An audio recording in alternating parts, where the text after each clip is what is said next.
आज आपण मंडणगडच्या दिवाणी व फौजदारी न्यायालयाच्या नवीन इमारतीचं उद्घाटन करीत आहोत।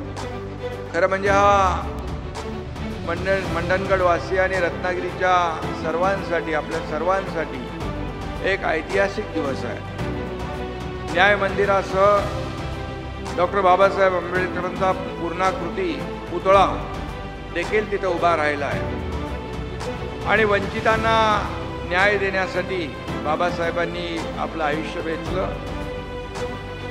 या महामानवाच्या सुंदर अशा पुतळ्याच्या साक्षीने तिथं न्यायदान होणार आहे। आज या न्यायालयीन संकुलाचं उद्घाटन म्हणजे त्या सामाजिक लोकशाहीच्या दिशेने टाकलेलं एक ठोस पाऊल आहे।